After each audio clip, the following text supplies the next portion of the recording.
right. Hey, guys, welcome to another episode of the Chad Prather Show. It is Thursday. This is a moment of anguish for our nation. Those were the words of Donald Trump just moments ago in his live press conference there from the White House press briefing room. Yes, this is a different time for our show. We decided to go live a little bit earlier instead of pre-recording because I felt like it was a good thing to do.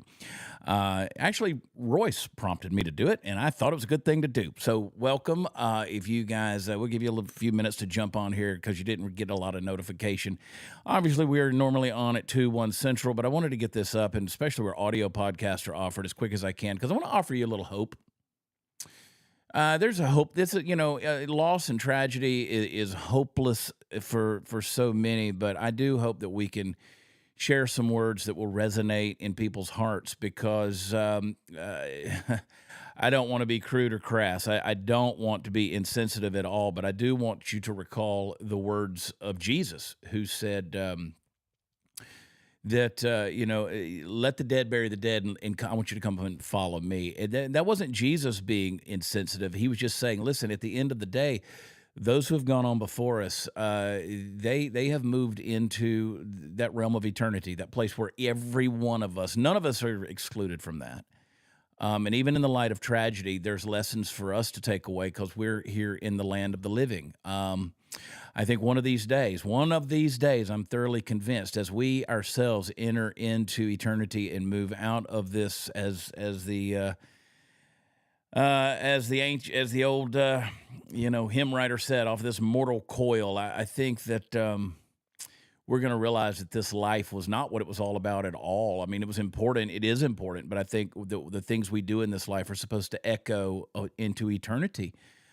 And eternity is where we're supposed to be mindful, and so I want us to have a little hope. I'm not going to preach to you today. I know some of you think I'm about to go off or something like that. Actually, later on, I'd like to give you a little history lesson, and I'd like to talk to you a little bit about some ways that you can maybe motivate yourself. So if you'll hang with me, I will do that. Make sure that you hit the like button, hit the share button. Let's get some people on here. If you're watching this on Facebook or X, you can repost it or you can share it to your own Facebook page so that others can watch it as well, people that follow you. Believe it or not, you have a platform. There are people out there who listen to you. And so maybe this will be a message that is worth sharing. We had a great conversation this morning on the Dear America program. If you missed that, please go get it. With Tony and Todd and Royce. And I just, my heart is broken as we watched this last night. This was a tragic situation with this plane and the helicopter that collided, outside of D.C. there over the Potomac River, landing at DCA, which is Reagan Airport. Black Hawk helicopter collided with a American Airlines jet. As reported, 67 souls lost, 64 on that jet airplane that was coming in for a landing, and 3 on that military Black Hawk helicopter. A lot of stuff still coming out, a lot of speculations in this out there, but at the end of the day, right now, what we know is it is a tragedy. And we've heard it. We've talked about it. You've seen the clips. You've seen the video. We're not going to do any of that stuff. I just want to talk to you before we do. Of course, we've got a little bookkeeping that we got to get into. And I want to remind you about our friends over at Birch Gold. If you've not done so already, I want you to get your free no obligation information kit about your retirement. Birch Gold will send you what you need to know so you can back up your retirement with gold. Text CHAD, I spell it Chad, to 989898.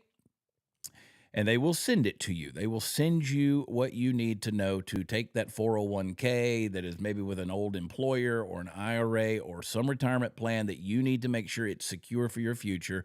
We really believe in this. That's why we promote it so much. And the Birch Gold folks are experts at this. They are really good at taking care of the folks who trust their future with them. Text Chad to 989898. Get that information kit. Do it. And also, you know what? I just want to say I love you guys. I know there's a lot of people who listen to this show, watch this show, and you say, you don't know me to love me. I'll tell you this. I have crisscrossed this country for a lot of years, and particularly in the last 10 years, touring around, visiting. I don't have fans, I have friends, right? I have people who have shown up and visited with me. I've been in front of literally tens, if not hundreds of thousands of people over the last 10 years. I've been around the world, but to go around this country, I average about 200 to 250,000 miles a year in the air. I spend a lot of time in airports. I spend a lot of time in airplanes. I'm in front of a lot of people. I visit with a lot of people. And I'll tell you, it has been nothing short of a blessed experience to get to know you folks around the country, both online with social media, but specifically the face-to-face stuff. I'm going to get in the car as soon as I'm done here, headed over to Austin, Texas to do a show tonight. Then tomorrow night, we're back in Waco, one of our favorite places to do shows. Then we're back up there in Granbury, Texas. These are places where I go every single year because I love the people there. And, I used to be in 35, 40 states a year, 200 to 225 live shows a year, traveling all over this country. And I've met the best of the best. You folks are just gems. You're gold. I mean, you are solid folks. I like to call you patriots, and you've been a blessing to me, and I would not live the life that I live if it weren't for you. And I would love to say that I'm living some stress-free, no anxiety, uber rich life. I don't, man. I'm just like you. I've maintained whatever you want to call it, a blue collar, common, everyday, everyman status. And I think that's why you and I get along so well. So thank you.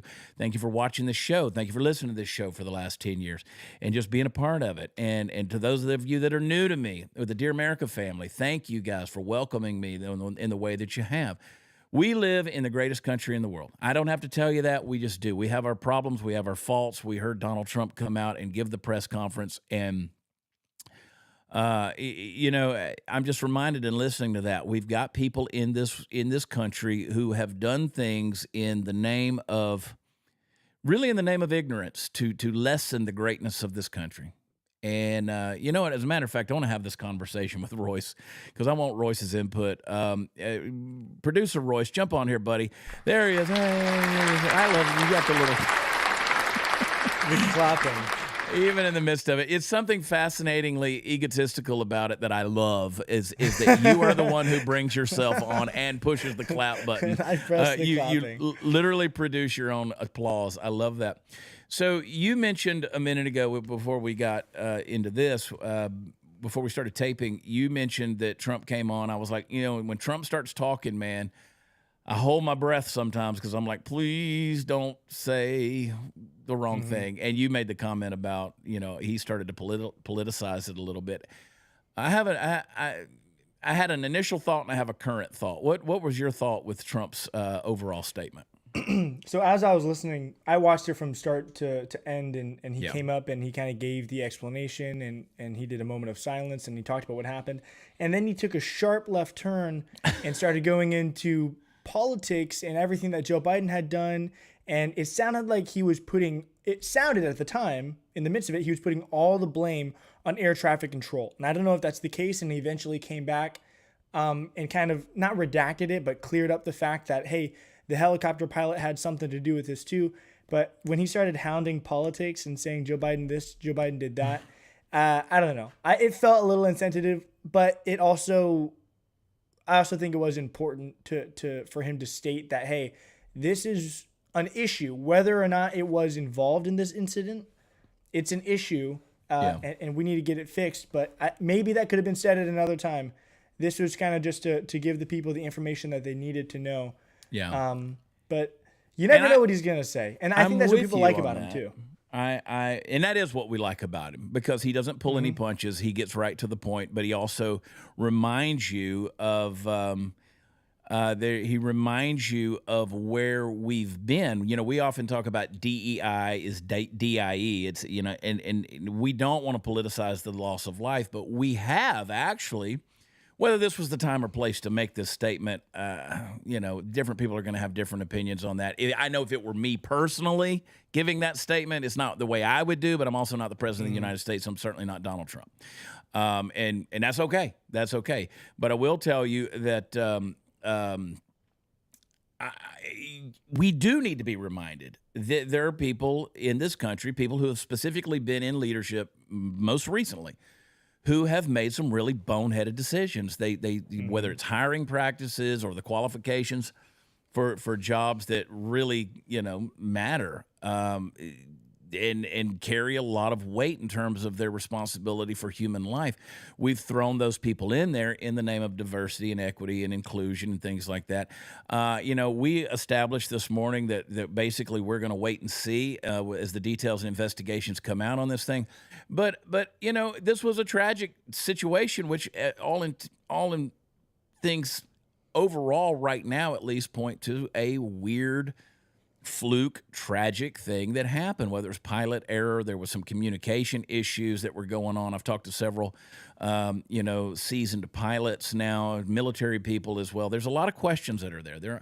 There are, but there is no doubt. And the thing that I love that Donald Trump said when one of the reporters asked him the question, how do you know, like, what evidence do you have that DEI was causing a problem in anything, particularly our transportation industry in the country? And he said, common sense.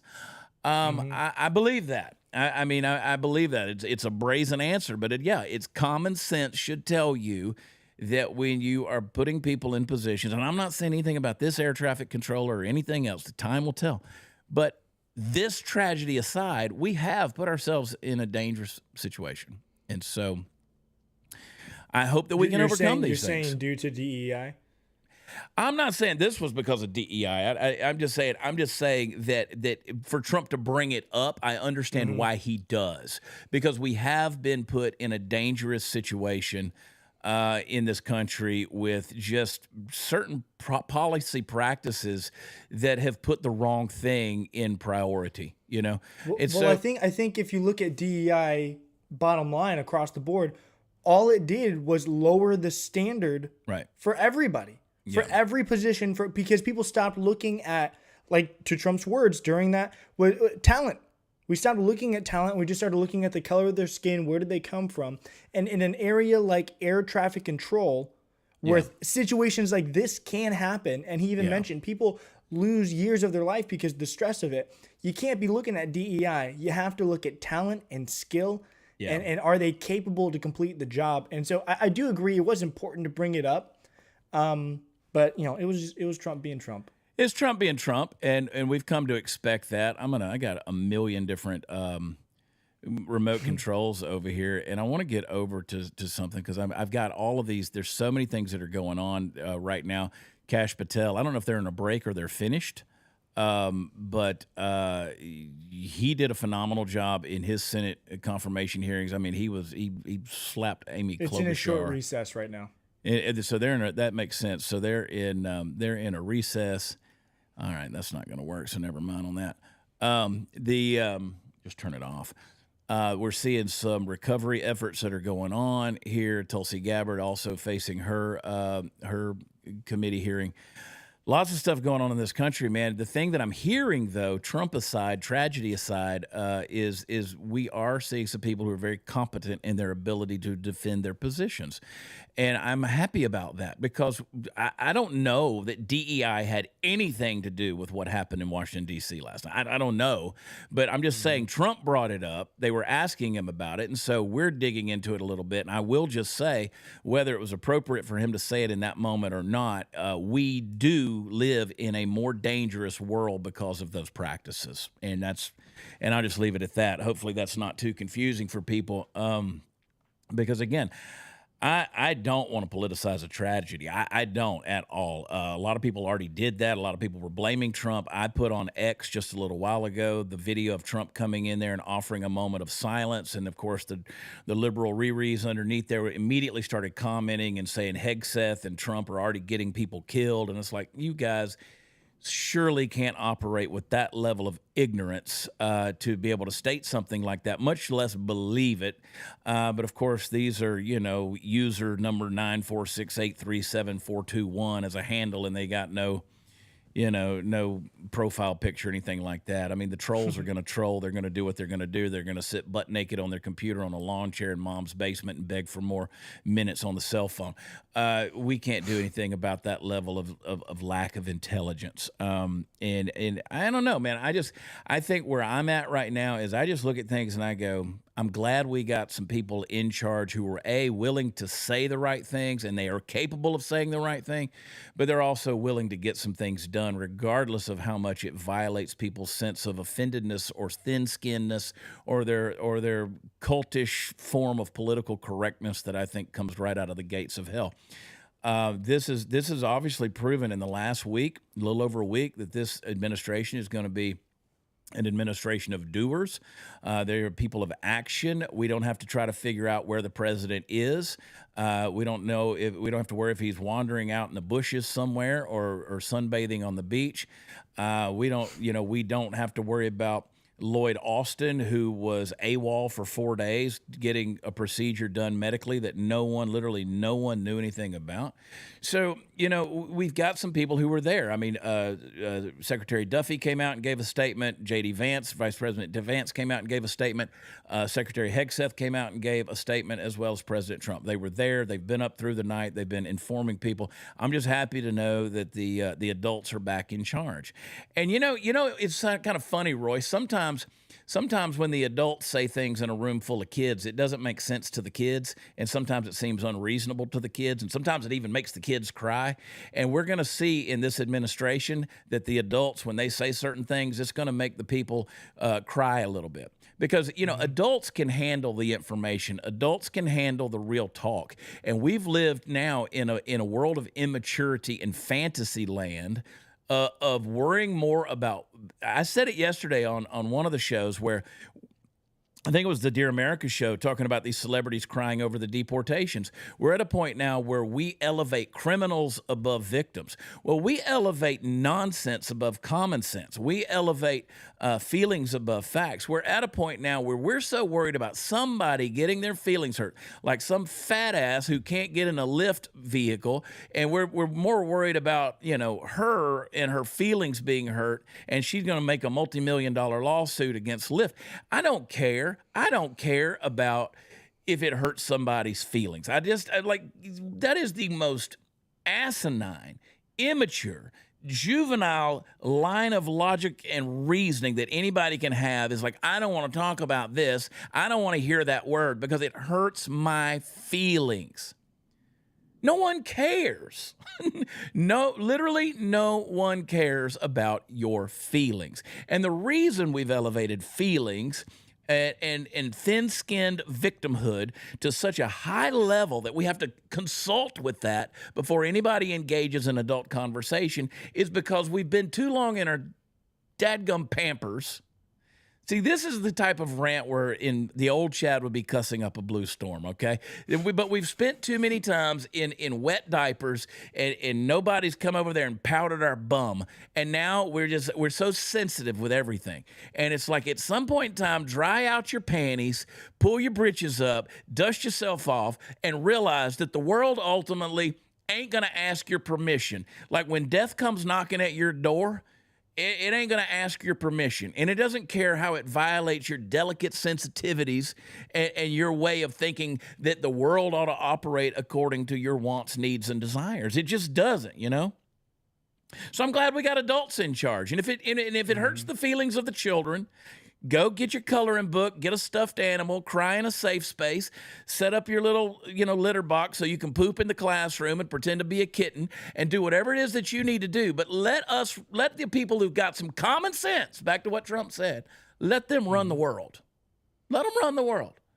Because right now, we have played idiocracy for so long, dude, that this idea that we have to cater to somebody in order to get something done or to make a statement or to push truth out there. That's human nature. I mean, it got Jesus crucified. So I don't know why we think we're any different when we come out there and speak the truth. Because if you speak the truth, people are going to hate you for it. They are so comfortable in their lies that if you speak the truth, they will hate you for it. So I'm one of those ones. And Royce, I know you are too. You're one of those ones. We're willing to be hated for it, because I consider the caliber and character of the person that hates me. You've accomplished. You haven't accomplished much in life. Like if you're walking around navel gazing and dragging your whatever in the dirt, and you're sitting there feeling sorry for yourself, throwing a little pity party table of one. If you're doing that all the time, you haven't accomplished anything in life. You're not capable of you don't have any dreams, you don't have any visions, you don't have any personal drive. There's no success that you can point to. There's nothing out there because you know what you're doing. You're chasing somebody to validate you. And you get pissed if they don't do it. So you're trying to pull the world down to get it down to your standard of living and level of living, and because you're not going to pick yourself up and go any higher. I'm preaching. I know. I said I wasn't going to do it, but I'm doing it. And so let the adults run the room, man. Let the adults run the room. It was nice to see Trump look at MSNBC and be like, "That's a stupid question. Why would you ask that question?" And that's why we love him. That's why we love him. That's why we vote for him. And so I'll just summarize this before we move on. I think we do need to be reminded. I think consistently, without politicizing it, and if it's politicizing it or it's just calling things as they are, I think the country does need to be reminded that we've had some dumb people doing some dumb things and justifying that ignorance for a long time now. For a long time. And again. Here we go. Let's talk about our friends over at the Wellness Company. That's what we got, right? I got to take my deal with me. I'm glad it's the Wellness Company because I got to throw this in my suitcase before I leave today. I always travel with these things, these emergency medical kits. It's basically, it's just prescriptions. It's the prescriptions that you would use on a regular basis if you wake up in the middle of the night and something's going wrong and you can't get to the pharmacy because it's closed. You might as well have it on hand. Or if there's a supply chain issue or the medications aren't coming in from overseas, you can get your wellness pack. You can get a field emergency kit. You can get a radiation kit, contagion kit, the children's kit. You can get all these different kits over there, and then you can supplement. They'll not only give you the 5 basic. Things like amoxicillin and the generic Z-Pack and some other things for nausea. They'll not only give you that, but you can supplement it with some other stuff, which I like. And the kit is big enough that you can put some stuff in there and travel with it in case you need it. I'm a big fan of preparedness. I'm a big fan of it. I travel with a refuge medical first aid kit. I travel with my wellness kit. You just never know when you're out on the road or you're right there at home when you're going to need it. So go over to twc.health/Chad. Use promo code Prather. They'll give you free shipping and they'll give you a discount when you use promo code PRATHER. twc.health/Chad. Boy, oh boy, oh boy. Cash is doing a great job. Tulsi's doing a great job. Thank God Sean Duffy was already confirmed. And, that was his first full day on the job, and then he had that. I find it ironic, though, that, the left is already attacking him and Trump and Hegseth even for, 2 days and they've already done this, and that. A literal train derailed. Multiple train derailments happened under Biden and Hegseth. A lieu of a ton of other things. War started, fires in California, you could say. So many other things happened under Joe Biden, and this happens a few days in, and they immediately start turning into eggs are still high, war still isn't over, and now planes are crashing. Trump like a week in. Yeah, Trump mentioned Pete Buttigieg, who, as transportation secretary, was a nightmare. He was a nightmare. He was a nightmare mayor. I mean, this guy he brought nothing to the table. He was a perfect example of a DEI hire. The guy takes 3 months off for a paternity leave after adopting a baby so he can chest feed. And, he and his husband, Chasen, are doing whatever it is he and Chasen do. And you had the East Palestine, Ohio, the train derailment, as you mentioned, which is still suffering from that. Let's talk about Hurricane Helene and the lack of response in Western North Carolina. Let's talk about Southern California. Let's talk about Hurricane Helene in Georgia, Hurricane Milton in Florida, all the different things that we can list off. And we can list off a bunch of things. Pete Buttigieg, when it comes to a transportation secretary, was a joke. He was a perfect example of what a DEI hire does. They destroy things. Absent from the job, nobody knew where that administration, and I'll tell you something that's bothered me for years. The fact, it used to be growing up, you didn't know who the cabinet was. Like, you didn't know who the president's cabinet was. They were just there. They did a job. Now we've turned it into a parade of celebrities, and talk about politicization. This is the world we live in. You guys have called us all these different names. I mean, look at how the left has attacked all of us on the right.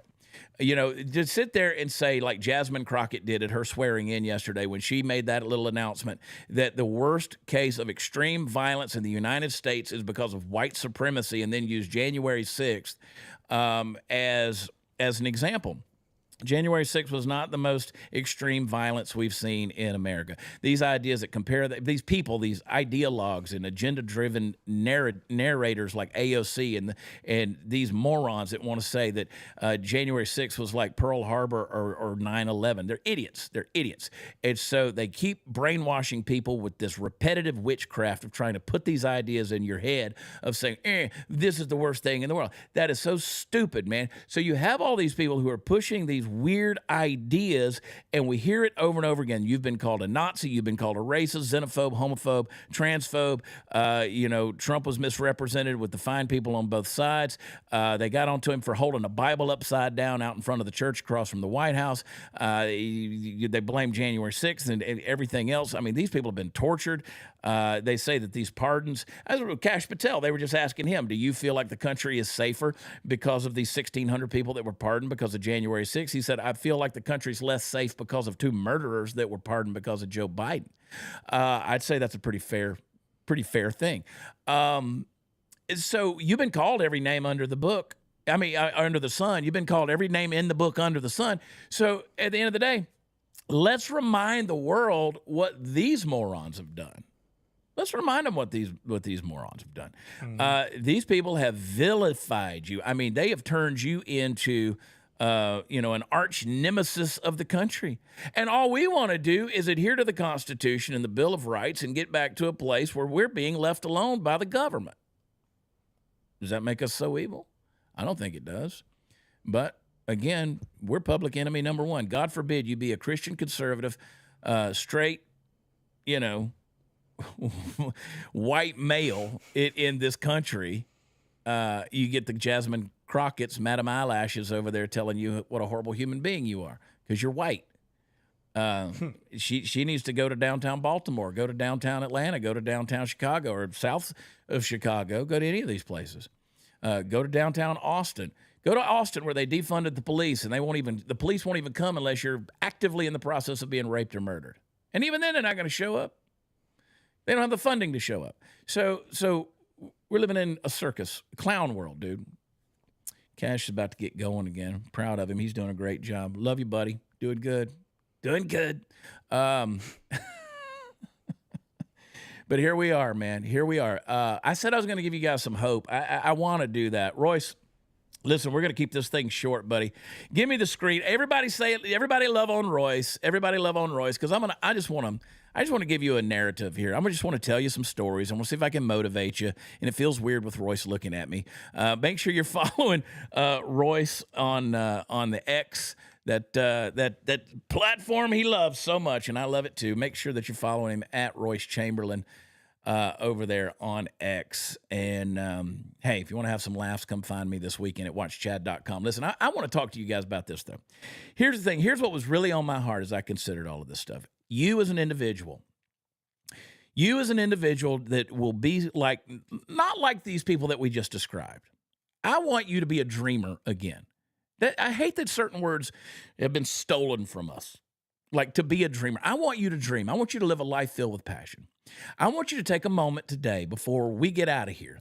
And I want you to reflect on your life. I want to know when is the last time, because again, we're looking in the face of tragedy. So I want to know when is the last time you felt a spark, that little bit of life inside of you. And you thought about the things that today make you feel alive. Listen to me, guys. The things that ignite your soul, the things that make you feel like you got a heartbeat. Maybe it was something that you used to do. Maybe it was a dream you used to have, something, and you were always looking forward to the next big adventure. Life has this beautiful way of just nudging you constantly towards your passion. And sometimes you hesitate.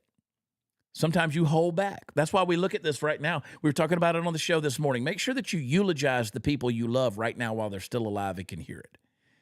Make sure that you're telling the people in your life that you love them. I texted my children Just a little while ago, I said, I'm praying for every one of you today. You want to be, as a parent, you want to process them through tragedy and be there for them. Let them know you love them. Let everybody know you love them. But some of you, you feel held back. You feel weighed down. Maybe you got fear. Maybe you got doubt. Maybe you got these endless voices telling you to play it safe. Well, you know what? I think right now, in the face of tragedy, don't play it safe. Let's go and live a risky life that makes you feel alive. What if we just decided today to just embrace those dreams instead of holding ourselves back? I want you to imagine waking up every single day excited about what lies ahead. We talk about we don't know what a day is going to hold. Usually we're talking about, oh, this could be our last day. But imagine waking up excited. Picture yourself taking that first step towards a passion or a project, something you've been putting off, and maybe finally pursuing a career you've always dreamed of. You see, it's not just about achieving goals. It's about the journey. It's about the experience. It's about the growth that comes along with it. You see, you got history to learn from. In history, it's filled with remarkable stories of people who chase their dreams against all odds. And their journeys remind us that obstacles are simply stepping stones on the path to greatness. Now, I want to give you an incredible story. I was reading this early this morning, and I want to give you a story from history that embodies courage and resilience, this relentless pursuit of freedom. You guys have heard of Harriet Tubman. Harriet Tubman was a woman who became an enduring symbol of hope and inspiration.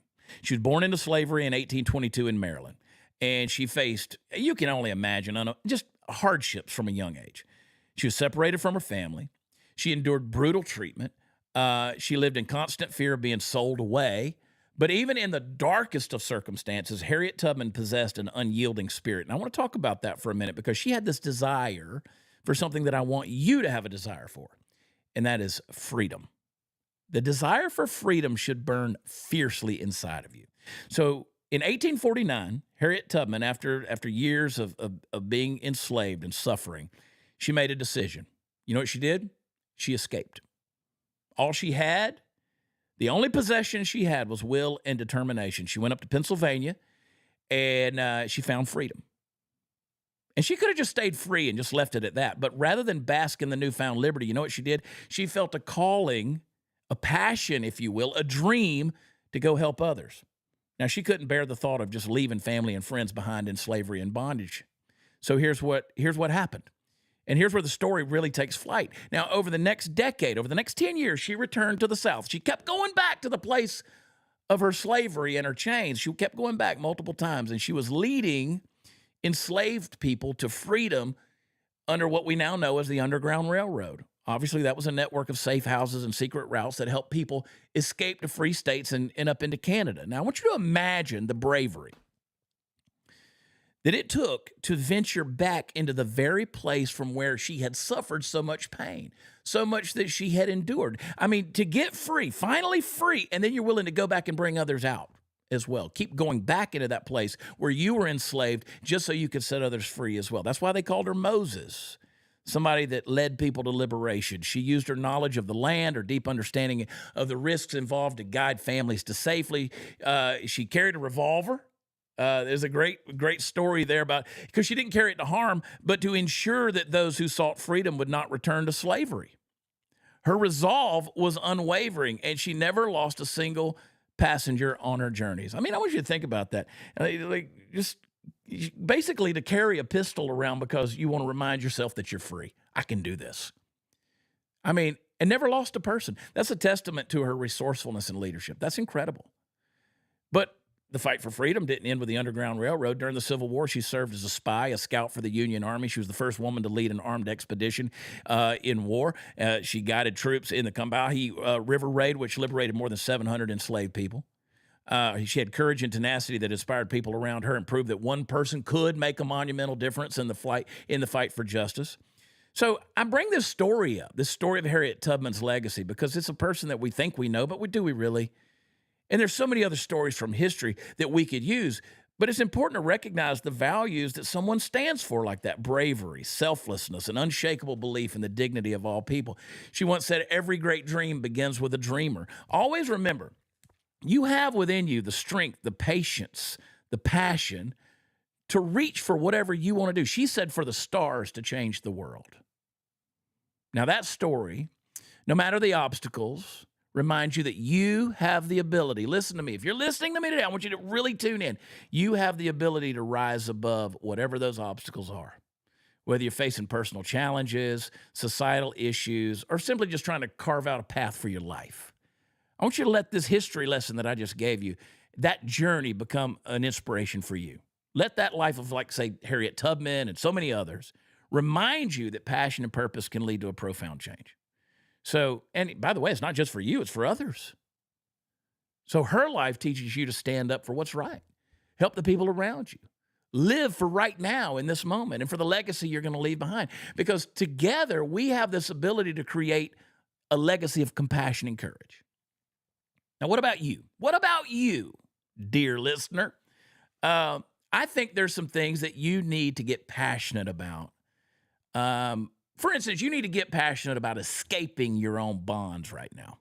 Some of you are enslaved to ideas. Some of you are enslaved to lack of resources. Some of you are enslaved to your sense of self-worth or your self-image. Some of you are enslaved because doubt has been brought in. And I've often said that a lot of people's visions and dreams are miscarried because doubt was invited into the delivery room, and there was a miscarriage of it. Now, once you get free, once you truly make the decision, I'm going to be free from this. I'm going to be free from negativity. I'm going to be free from the pain of the past. I'm going to release forgiveness. I'm not going to operate in bitterness. Once you get that freedom, you're going to want to see others find it as well. And that's going to send you to even further liberty. So how do you get that passion for your life? Here's what I want you to do. I want you to do something for me today. It's going to be hard. I want you to embrace your own vulnerability. I want you to embrace your own mortality. See, it's okay to feel scared or uncertain. It's okay to fail. Failure isn't the opposite of success. It's part of it. I mean, J.K. Rowling, do you know how many times she was rejected before she ever was accepted for the Harry Potter series? I mean, it turned her effectively into a billionaire. You know how many times they were John Grisham, the great writer, the legal novelist from Mississippi, he said he used to keep the rejection letters on a nail in his office, and he just had hundreds of them. But they wouldn't be who they are in success if they had not had the failure. It's part of it. So each setback's a lesson that brings you closer to your dreams. So what I want you to do is, after you discover your vulnerability, that you are feeble and frail, I want you to surround yourself with positivity.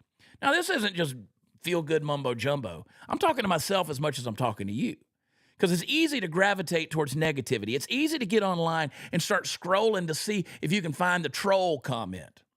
And we'll let the bad, negative thing control our entire day. Don't do that. Surround yourself with positivity. Connect with the people that inspire you, the people that lift you up, the people that encourage you, the people that help you pursue your passion. I don't know if it's your friends, your mentors, or even people. Maybe it is people online. I don't know. But get a support system that can make all the difference. And finally, here's what I want you to do. I want you to take action. I want you to risk. No matter how small, I want you to start with a step. It might be a tiny step. Could be dedicating just 10 minutes a day to your passion or setting a goal for yourself. But the key is to keep moving forward, even if it feels daunting at times. Progress is progress, no matter the pace. So now, as I finish with all of this stuff and I leave you with this diatribe, I want you to have this thought. Life, and we see this right now in the face of tragedy, folks. Life is too short to live in the shadows of your dreams. Live in your dream. Don't live in the shadow of it. Don't live in what might be, what could be, or what should be. I want you to live in the dream. And also, life's too short to live in bondage. Don't be like, the person who, because Harriet Tubman, she might have escaped, but there was others who stayed behind. Don't be those people who remained in the chains. Embrace your freedom. Chase your liberty at all cost. I want you to embrace your passions. I want you to chase them relentlessly. And I do not want you to let fear dictate your journey. You got the power to create a life filled with purpose and excitement, folks. You have the ability to live a life filled with purpose and excitement. Man, I hope you guys find some value in these words, because I know I'm preaching to myself right now. We are living in the face of a tragedy, but you know what? Other people are living in other tragedies. This tragedy is being brought to us, broadcast live on the news, but there's other people who have experienced loss. There's other people who have experienced, all kind of things right now. And I don't want to list them off because you know your own personal tragedy. There's other people who are dealing with these things. And that's the nature of life. There will always be loss. There will always be things that are taken away from us unexpectedly, suddenly. But I want you to not let that stop you from chasing your freedom and chasing that empowering opportunity that you have in front of you to not only be free, but to live your dream and to help others live theirs too. So, guys, get your navels or get your nose out of your navel and let's move forward. I hope you can find some values in these words. I really do. I love you guys so much. I'm so thankful for this platform and this opportunity to just talk to you a little bit and share my own heart. I've said over and over again, this is my therapy. And so on behalf of Royce, who is just absolutely a godsend in my life, and I'm so thankful for him. He works tirelessly around the clock, and he does it with excellence. I can't even begin to tell you all the things he does. Phenomenal job. And just for so many different people. And for the rest of you, thank you. Thank you for being a part of my life. I would ask you as a favor to go to where podcasts are offered, the place where you listen to them, whether it's Apple Podcasts, Spotify, whatever. Go down there where you can put some stars on it. Give me 5 stars and hit that review button and type out something. Tell me about your dreams. And don't forget to subscribe, whether it's on Rumble, YouTube, whatever. And then finally, share it. Share it. Visit watchchad.com and watchchad.com, where all the fun stuff is. Lone Star CJ, who is that hot cowboy, and will you buy me a beer? Yeah, we'll see. CJ gave $10. That's actually my $10. Okay, so there you go. I think she's going with me to Austin tonight. I'll buy you a beer in Austin. That girl, we've been together for whatever 5 years, I guess it is, and people always ask me how, and they ask her why. So I guess I better buy her a beer. Royce, I don't know if we have any more super chats or anything like that. We jumped on here pretty early, so I don't expect any. But again, I love you guys so much. I'm thankful for you. Thank you for jumping on here with me early. If you're anywhere in the Austin area, I'll be there tonight. Cap City Comedy Club. We will be in Waco tomorrow night at the Hippodrome Theater. And then we will be in Granbury, Texas on Saturday night. So many more shows coming up. WatchChad.com's got the list. And if you're wondering where to find the audio podcast, if you go to WatchChad.com, if you click the menu, there's a podcast page. It's got the Rumble link. It's got the YouTube link. It's got iHeart. It's got Spotify. It's got Apple. It's got all the places. So don't forget our sponsors over at the Wellness Company, twc.health/Chad, as well as texting Chad to 989898. Click like. We certainly appreciate when you do that wherever you're watching. Click like, and share it. We love you. God bless you. Come on, folks. Pray for those that are experiencing the tragedy, mourning, and grieving in that loss. But I want you to chase your dream. Find that spark, okay? And we'll talk to you next time. I love you. God bless. Bye.